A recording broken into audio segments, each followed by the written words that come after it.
thing you can't find. Let's go, blows. I need it one last time. Hello again, and welcome to another edition of the Sixdawg Fan Forum. As always, I'll be your host, Sean Prophet. And today on the Sixdawg Fan Forum, we have a very special guest. I'd like to give a nice warm welcome to Sixdawg's man on the mic, the man who's known to be sublime with a rhyme, Mr. Mike Rizzo.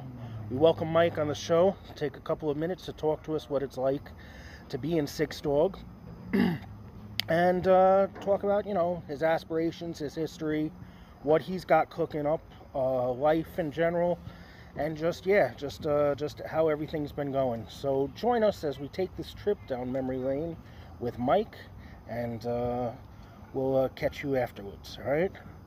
Thanks again for tuning in. Hey Mike, how are you today? How are you handling this pandemic, man? Doing well, Sean. Life is good. Blessings. Gotta look at the positives. Good to see you again, though. Thank you. Thanks for the interview. And it's been a few years, and I'd like to take this moment to just sit down and just chat what it's like to be in Sixdawg. So I know this pandemic really put a crimp on things. Keith and you guys were planning on having another dog fest this year, but in lieu of the social distancing and a little technological constraints, we've been kind of like delayed, not stopped, but delayed. So what have you been doing to keep yourself occupied in your downtime? Well, I haven't been performing because of the pandemic, but what I have been doing is just working on online promotion and creating different platforms for the music and the art, and even trying out new things with acting and teaching. Right. So and just been promoting online and investing in the promotion, and just trying out new things. And what else? And just taking it day by day. As far as Sixdawg, I look back fondly. A few years back, when we played a few shows locally, and we had people come out and enjoy what we were doing, and we had the pleasure of performing with other local acts that were pretty cool to share the stage with. And what I love about the dog is, the Sixdawg, the music is retro, and it's original, and it's got that cool punk kind of sounds. I could sort of incorporate a little hip hop style in there, but also melody and singing and things like that. I enjoy the covers that we do. We cover the 90s and 80s groups like the Police and Blink-182, and it's just so much fun to hang out with Keith and Greg, since I've known them for a long time, and we've been involved with each other's creative process throughout the last 25 years or so, and I'm happy to still be here and try out different things. All right, very cool. All right, so let's get into this, shall we? Sure. Let's get started. All right, so I'm going to ask, the first question I have, of course, is how old were you when you first realized you wanted to get involved with making music? Wow, okay. Well, at 7 years old, I taught myself how to play the organ, playing by ear, and my family bought me a piano and gave me some lessons. So I took 4 years of piano lessons from age 7 to age 11, and I would play for my family. I got into some school town shows, and after that I dabbled into some drums, and then around 15 years old, around 15, I don't know, started to get into rapping and singing rock music and heavy metal, and when I was working in a music store, Sam Goody, in high school, I met up with a couple of local musicians who came into the shop, and actually worked with Steve Yalkowski, who at the time was a member of a band called Boink, was a punk band. Right. And he enlisted me to do some vocals for the band. At the time, I was, That's- rapping and stuff like that. It's going into my next question, which was going to be, when did you first get out there in front of a crowd and sit and start singing? And what did it feel like to be out in front of the people and expressing yourself that way? Okay, great. Good question. Okay, so the first gig I had was back in, I believe, 1990. It was at a big talent show at Eastchester High School, and it was our band Boink, which I joined with Steve, and we played with a band called Lungy, and another local band, I forget their name, and it was a nice big crowd. We had our friends and family there, and people from the community, and it felt amazing to be in front of people and jump around and sing and have the live band behind you. It was toxic and exhilarating, and from that moment I knew that I wanted to continue with music. Cool, very cool. What different types of music influence you as a musician? Well, that would change over the years. So early on in the 80s and 70s, I was introduced to my family, everything from disco to R&B to rock to 80s pop, 80s like British pop music, new wave, hip hop. Right. And these days, I listen to a lot of house music, electronic music, jazz, R&B, so pretty much all of that. I like all types of music. Right. It's good, like an eclectic kind of taste. Yes. Take it all in and make of it what you will. What was the first band or music project you were in? Well, Boink was actually my first band. That was 1990 to 1992. We were a punk band. We mixed a little bit of punk and hard rock with hip hop, and we were in the lower Westchester area, and we played a lot of local gigs, talent shows, shows at different bars and clubs around the tri-state area. We opened up for 24/7 Spies at World Stage. They were a bigger national act at that time. And that was my first go with music as far as being in an original band. And that lasted about 2 years, and I left because I was starting college and I just didn't want to have my plate full. Right, I hear you. So, do you prefer playing in front of a live crowd, or do you prefer being in the studio recording, being able to do that? Which do you prefer? Okay, well, I've been doing music for 30 years, so obviously earlier throughout my journey, I was really gung-ho about being in front of an audience and performing all the time. I really lived for the attention and everything it brings. But later in life, I really enjoy the process of creating the music and sharing the product online and amongst friends and family. And, but I do like performing as well, but not like I did. But, however, though, I do enjoy karaoke. I like to go out to different karaoke parties and perform covers, 80s, 90s, 2000s rock and hip hop covers. And I feel like that's a good way for me to keep my chops up and sort of bring my voice. Right. Especially in this time of Yes. of destitution, where they're all isolated. Absolutely. Into our own little world. Definitely miss performing. I understand you paint as well. Now tell me, what is that like? What process is different, or what processes are the same creatively when you're dealing with visual art as opposed to audio? You know what I mean? What is it? Is it a different type of process altogether? Do you have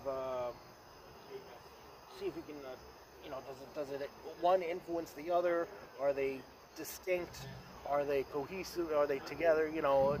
Just explain it to me, because I understand. I've seen your artwork, and I'm going to take a moment after we discuss to show everyone at home just some of the stuff that you've done. I'll do a little slideshow, and then we'll come back and we'll do the next question. Yeah, that's a great question, actually. Okay, so with art, I do a lot of drawing and painting, collage. I've been dabbling into some digital art a little bit too. I teach art. I've been an art teacher in the school system in New York City for many years, and I pretty much feel like art ties in all my abilities: performing, music, my sense of humor, and acting ability, so to speak. And when I'm trying to come up with different ideas, and I'm trying to look at things that are real and tangible, and sort of make my own version of it, I feel like it sort of carries over the same type of mental process as I would use in creating a song or performing a song. The lyrics could be like, for instance, if you're comparing music to art, the lyrics are similar to like, the thing that I'm drawing or the subject or the topic that I'm teaching. It all pretty much ties in. It's just one thing is sound and the other thing is something visual, I got you. But it all comes from the same place. It is inspired by, Very cool, very cool. So we're going to take a moment to pause, and I'd like everyone to take a look at Mike's artwork, and we'll be right back on the Sixdawg Fan Forum with Mike Rizzo, current vocalist and lead singer of Sixdawg. Gotta stay in the moment. Yeah.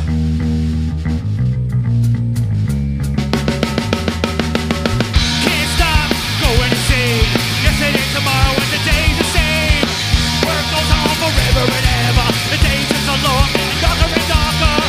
You can't see for what I am. The world keeps on turning and you don't give a damn. You care for no one else. Keep myself for now, but now you damn you won't do hell.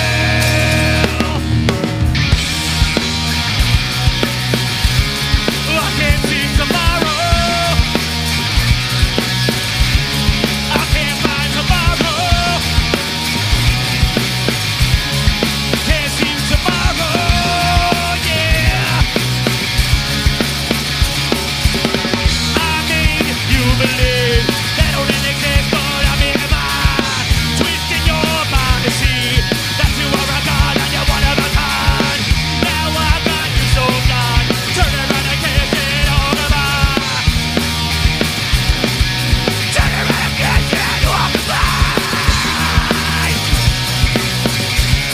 I can't see tomorrow. Wow. Okay. So that was Mike's artwork. Some really diverse stuff, and as you can see, he's got a lot of influences. A lot of it is me, I would say, in my opinion, but it's just one of many opinions. I definitely see the graffiti influence. I see the street style of art, and a lot of the superhero stuff. So that was really cool. I'm a big superhero buff myself. Wearing the Copper Kid from Silverhawks. Not too many people know who that is, but we know who he is in Sixdawg. We know who the Copper Kid is. But all right, so listen, we're gonna move it right along, and I'm gonna continue discussing with Mike just his tenure in Sixdawg in general, and yeah, we're just gonna keep it rolling. So hold on, let me position the camera here. All right, there we go, Mike. All right. So Mike, that was some really spectacular artwork. Thank you, Sean. I appreciate How it. it comes from the heart. And also, Mike has an Etsy store now where you can actually purchase some of this stuff. Why don't you tell the fans at home about that? Yeah, so my art page is Rizzo Fine Arts. That's Rizzo Finearts. So I do have an Etsy shop, and I do have some of my best artwork on there for sale. And I'm also developing a new line of trucker hats with hand-done graffiti art on the front, and also a little line of baby or kid superheroes, and along with other abstract 20th century modern art style paintings. And I also have an art page on Facebook under Rizzo Fine Arts as well. And yeah, I'm just looking, people around me have been, feeding me some ideas on how to make new moves with that. So. And for dog fans, just so you know, I've included a link on the page, and at the bottom of this video, when I finally upload it, there'll be a link to Mike Rizzo's Fine Arts for anyone who's interested. And I would suggest go support. You support the scene in many different ways, but if you this is just one more way to support your local artists. I do custom work too, so. All right. Thank you, Sean. I appreciate it. Yeah, no problem, Mike. So listen, what made you decide to join Sixdawg? Good question. Okay, so back in the 90s and early 2000s, I was a singer of a new metal band called Brick, B-R-Y-K, and we played a lot of different local shows around the tri-state area, and one band that we performed with sometimes at bars like the Lowdown and Blackthorn, the Bronx, Westchester area, was Sixdawg, and at the time, they were doing their cool punk style, and the members of Brick were good friends with the members of Sixdawg. We used to go to each other's shows, support each other, hang out with each other outside of the music scene. And Keith Six has always been a good friend of mine. He's always supported all my creative pursuits, and I've done the same for him throughout the years. And he asked me to join Sixdawg back in 2015. He was looking to revitalize and renew the band, and he used to be the singer of the band and the lyricist, so I decided to come through and learn some of the songs and just sort of give my style and interpretations to the music. And that's how I joined, and it's been a lot of fun. Like I said, we played a few gigs and rehearsed a bunch of times for a couple of years, and then we were looking to get back and do it again, but the pandemic sort of shut down the whole live performance thing. Maybe we'll even record some new material someday. Who knows? Cool. So what are some of the other bands or music projects you have been in? Either during your tenure with Sixdawg or before you were in Sixdawg. Like I know you were in a project called Shadow of the Bat, right? Right. Shadow of the Bat was an alternative rock / old school hip hop kind of thing. And you kind of do this side project with Keith Six from Sixdawg, where you guys do your kind of like I think I caught you guys at Fisherman's Net. We performed at Fisherman's Net, and Shadow of the Bat also performed at that gig. So Shadow of the Bat basically was we were together from 2015 to 2017. We played a bunch of different open mics around the tri-state, and we recorded a full-length album. But then life got in the way, and we sort of had to separate. But we do have a page, Shadow of the Bat. We have our music on Facebook, SoundCloud, Audio Mac, and it's really good stuff. It's eclectic. It's it's a mix of, like I said, alternative rock, punk, dance, hip hop. It's pretty much everything. And the main songwriter in the band was his name was Petey, we call him. And PDP actually, and Peter Puglisi actually was a middle school friend of mine, and he programmed all the music. He played the guitar, he wrote some of the lyrics. We created together. It was great, and he taught me some things, and I got better as a songwriter. I did a lot more singing and things like that, and it was fun. So we went to Florida. We performed down there a little bit too. And what else? What other projects have I done? Prince Nigon is my solo project. I've been doing that since 2002. It's hip hop, trip hop, electro hop based stuff. I work with a team of producers in creating the background music. I also, in the last year, have been creating my own instrumentals for the project, and also creating instrumentals for other people who need it, like for film soundtracks or mixtapes, whoever needs instrumental music. So. The Prince Nigon, you can pretty much find my music on all music platforms, from Spotify to Amazon to SoundCloud to Audio Mac, Reverb Nation, iHeartRadio, Apple Music, all the different platforms, and the instrumental page is called Beats by Riz. That's on soundclick.com, and I have those for sale for a very good price. If you need beats, hit me up there. And again, that's Beats by Riz on soundclick.com for instrumental music. And Prince Nigon is the hip hop stuff, and that obviously has vocals with the instrumentals, and that's pretty much on all music platforms. And yeah. All right, very cool, very cool. Hold on, we're just gonna pause for a minute. We're losing sunlight. Oh, yeah, I mean, there were other bands. All right. So listen, we relocated because we're losing the light, and we got a little bit more meat for you guys to devour. So, all right. So I'm gonna move on to the next question, and I'm gonna ask, what are some of your more memorable moments with Sixdawg? Favorite shows and venues that you've played? Any fond memories of any of the venues or any of the albums you've worked on, or any of the venues that you've played at, or any of the people that you've met and kind of clicked with artistically? Take it away, man. Okay, so performing at Primetime Studios in the summer of 2015, that was really a memorable show with Sixdawg. We performed on a bigger stage. There were two other local bands performing on the gig, and it was nice to sort of, be able to perform in front of them and their friends. We had our close friends and family members there as well, and fans from back in the day that liked Sixdawg. And I just had a lot of room to move around. It was my first show in a long time with a live band. I was doing a lot of hip hop stuff and karaoke stuff at open mics and Right. things like that. Mm-hmm. So this is the first time, 2015, in like 5 years, where I was performing live with a band again.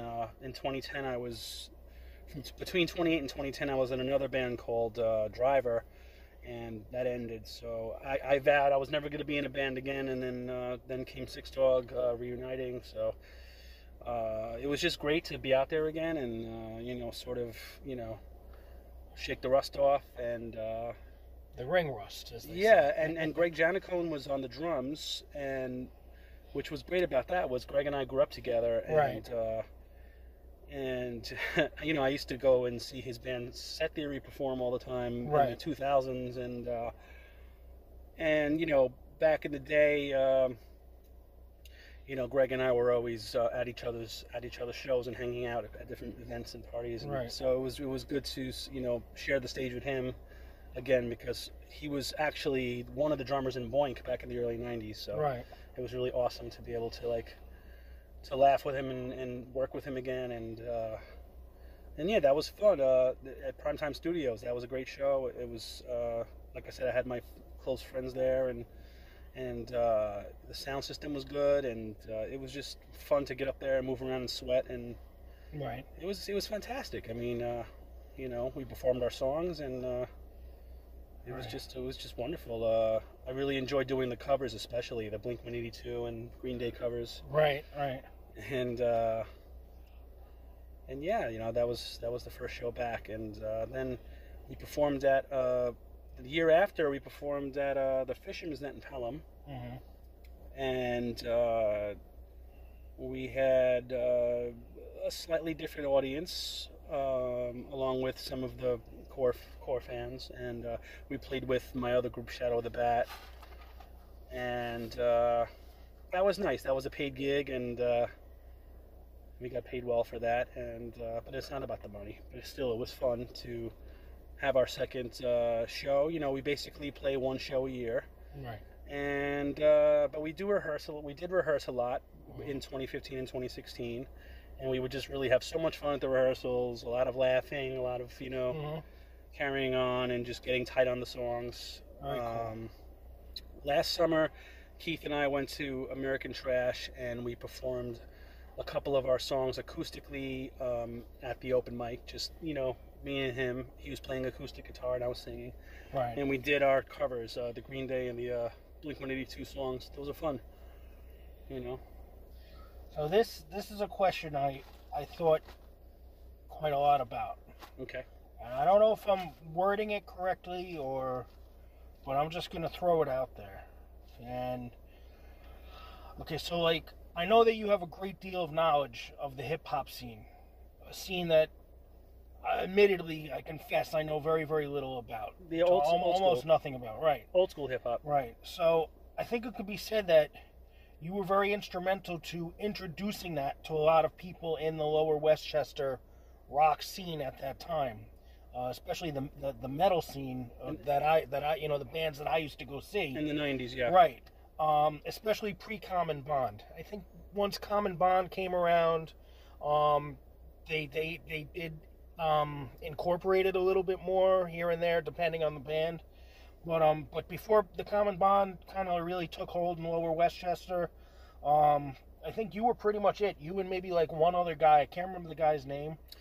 Okay, so Common Bond was basically a coalition of different bands from the Westchester scene. It was formed by different members of the bands that were involved in the scene, like Distance Captain, Antipathy, and bands like that.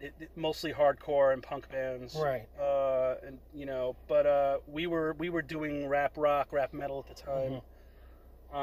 And we did start that style before Common Bond joined, but joined and formed the coalition, which we were a part of. And so yeah, we played with those bands, those types of bands. But yeah, Brick was pretty much the only BRYK. Brick was the only band that pretty much was doing that right, hip hop, heavy metal style. Because when I'm talking about the Lower Westchester pre-Common Bond scene of the '90s. And I'm going to ask, in your opinion, what is the most important thing to know about you, Mike Rizzo, also known as Rated R on those days? Because I remember Rated R. During those days, yeah. Yeah, during those days, I think that was like one of the stage names. Yeah. Were crowds initially resistant to it? Did they feel it? Did they get into it? How did you end up breaking the ice for the Lower Westchester scene at that time, especially the metal grunge crowd at that time? How did it feel? Was it like a battle that you had to like kind of like triumph and win, or they just this was something new, they dug it and they took off with it? Okay, well, Brick, as I said before, we played in the Lower Westchester area. There was a scene there, like at places like the Lowdown and Shakers and New Rochelle, 7 Willow Street, and then there was like the Black Dawn in the Bronx. Right. So basically, we were part of a scene of groups that not only did hardcore and punk and new metal, but there was alternative rock, there was grunge, and there were bands throughout the scene like Mercury Bath and Hinge, who actually became really popular and got signed. Dirty Brown Eye was another big band. Yes, locally. Jimmy Gibbons. Yeah, DBE. James Gibbons. Yeah, they won the Battle of the Bands contest at the 7 Willow Street, and James was the singer of Insult to Injury, who basically were a signed act, and they toured. They were signed. We had, what was it, Mercury Bath? Mercury Bath and Red Vienna. There was just a lot of different bands that were, Camelot. Really, it was really a fun time to go out and do live music. Yeah, it was like a lot of different bands. Like you had a lot of variety. Yeah, and everybody pretty much pulled together their friends and family and resources and new fans, and we had parties. And it was a good time. It was a good time to be young, and grow up with that. Yeah, 90s, early 2000s. It was a great time, and but it was kind of easy to to attract listeners and get people into the style, because at the time in the late 90s, early 2000s. The hip hop or the hard rock punk metal scene was popular at the time, with bands like Korn and Deftones and Limp Bizkit and Rage Against the Machine. So it was, but the style sort of died down in around 2002, and bands like Nickelback sort of took over, and then I left Brick at the time and decided to pursue solo hip hop, electronic kind of stuff. That leads me to the next one. Please tell me all that you can about your project, Prince Nigon Rap Royalty. How did it come about? What gave birth to this idea? And just where are you with that? Okay. Well, I've been rapping and writing rhymes since the late '80s, early '90s. I started off. Rated R was my stage name back then, and I would start off by like doing talent shows, performing at parties, performing at school talent shows and things like that. And I was able to sort of craft a little bit of a local buzz or whatever. And then I would say in the early 2000s, I started recording the hip hop material. I created a new stage name called Prince Nygon. Right. Nygon, NYGON, stands for New York Generation of Mobility. Oh, wow. So I've been, since 2002, I've been pretty much, putting out different EPs and recordings, sharing a lot of stuff online. I never knew that it was actually stood for something. Yeah. Thought it sounded cool. It sounded like one of those anime characters or something. To me, it sounded like that. Like, like the guy coming out of the dragon. And ready to, do some karate stuff or something. It's been a good journey. I've been lucky enough to be able to share the material live and online, and even teaching in the classroom with the students over the years, getting them to get into the music. And for a while, I was trying to sort of make a career out of it, and was dealing with like auditions and labels and things like that. But then after a while, decided to just sort of keep it as a side thing and just focus on the teaching career. And but as I'm doing the hip hop stuff, I'm also in other bands again, dabbling in that, and doing the artwork and acting, and I'm pretty much all over the place. I got you. So this next question, considering the questions we've covered already and some of the stuff you've gotten into, it might seem a little bit repetitive, but there's also a caveat to it. So it's like there's a twist. So I'm going to give you the whole question. You don't really have to go too much with the parts that you've pretty much already covered, but just like maybe elaborate on the twist. So your tastes in music are extremely varied. In what genre do you feel the most comfortable performing in, and what style do you feel the most challenges you as an artist? Speaking of comfort zones, do you have any advice for anyone who would dare to undertake one of these modern day trendsetters who would dare to walk a mile in your shoes? Mile in my shoes, that's funny. Well, look, it starts with having passion, and it starts with feeling that passion, and having the guts and the time to follow that passion, to put it out there, see where it falls. And it really doesn't matter where it falls or how successful it becomes, as long as you're doing what you love and you get off on that feeling of the process, and being able to share it. And helps you to learn more about yourself. And but anyway, as far as genres and comfort zone, I would say later in life, maybe throughout the last 7 years, 8 years, I started to get more into singing melody. And because of all the karaoke performing I've been doing, I've been actually able to train myself to learn all these different cover songs from different genres, different decades, and being able to sort of sing them and impersonate the singers. So I'm real comfortable with the melody now, and even writing that way. I always do the hip hop and incorporate the hip hop with it.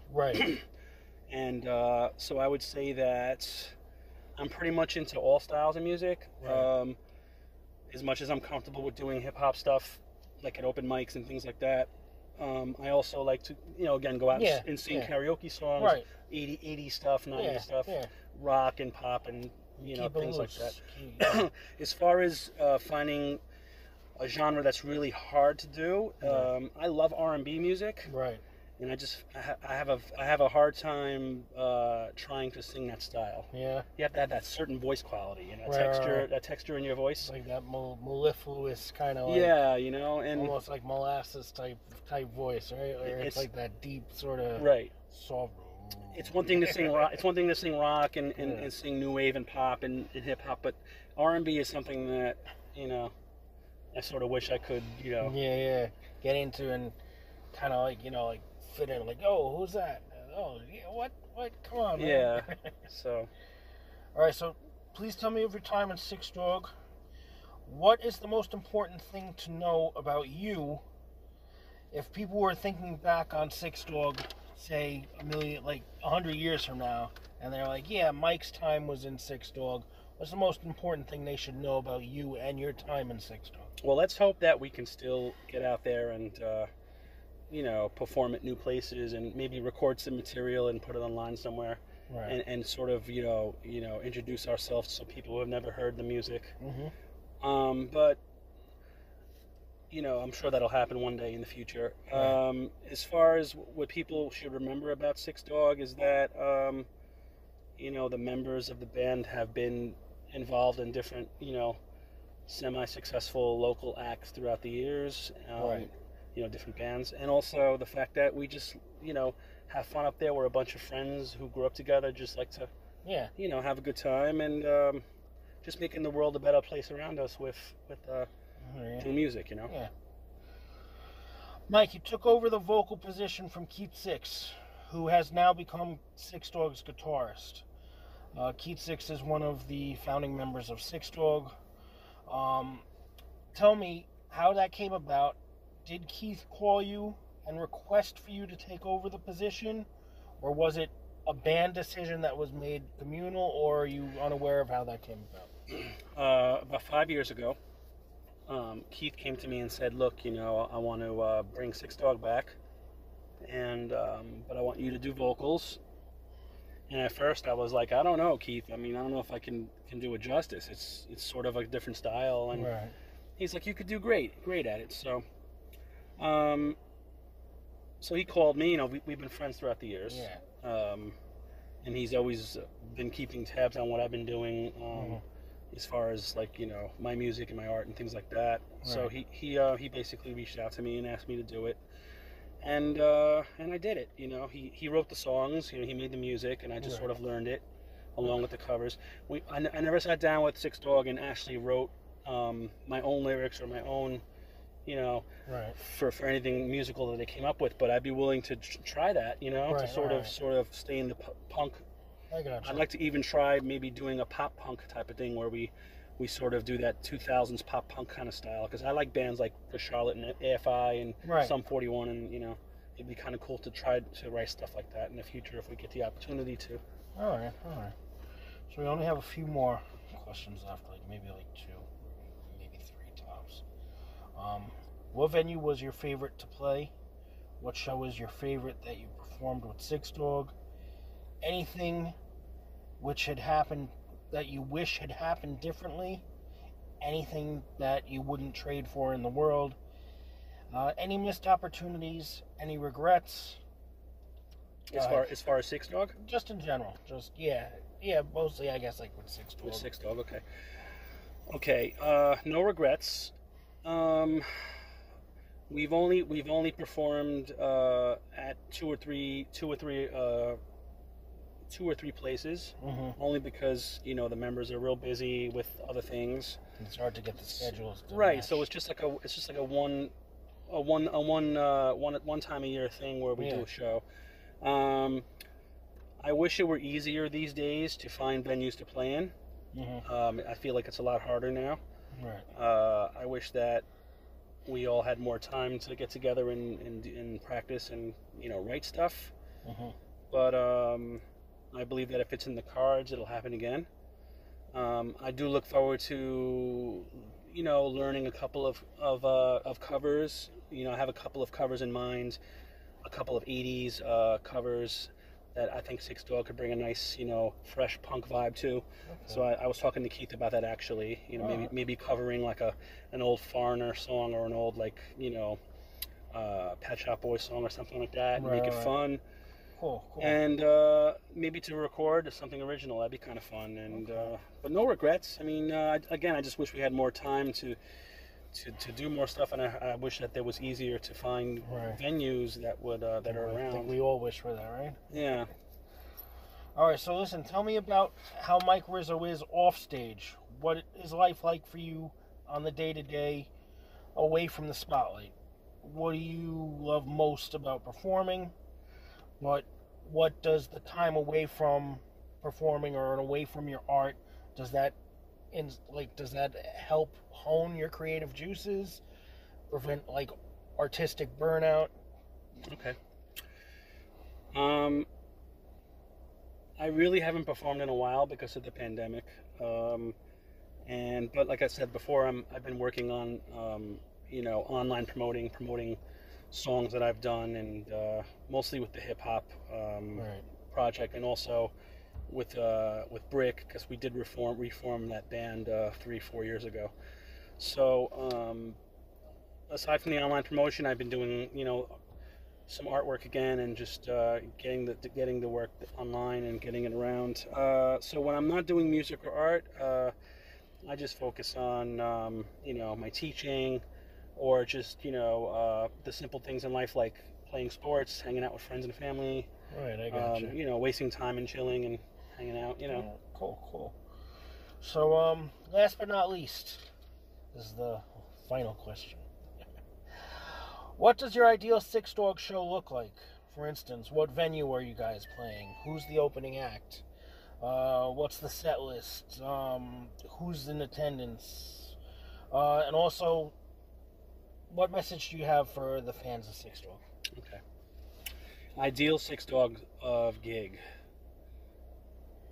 I would actually like to, get a bunch of local bands together and rent out a hall or rent out a party space, and just sort of do like a house party or some type of thing like that, where we could just invite people we know, and and do it low key like that. Something separate from booking agents and club owners, because they're annoying as hell. So Right. not to be negative, but I been there, gotcha. done that. So Uh-huh. it's just more about, it would be fun to do like a big house party, or again rent out a Right. hall somewhere, and Okay. get a few bands on the bill. And I don't really know what bands, but Message for the fans? message for the fans. Check the Sixdawg page, support the members and their side projects, and we will come back and perform those songs again, and have some new ones in place as well. And stay safe and stay blessed. Okay, well, thank you, Mike, for speaking with us today. Thank And you, Sean. that about brings us to the end of the Sixdawg Fan Forum, where we discuss all things Sixdawg related. I hope you'll join us next time. Oh, sorry. Where we'll have more Sixdawg content for you. And thank you for tuning in, and we hope you have a safe and wonderful week and weekend ahead. Thank you.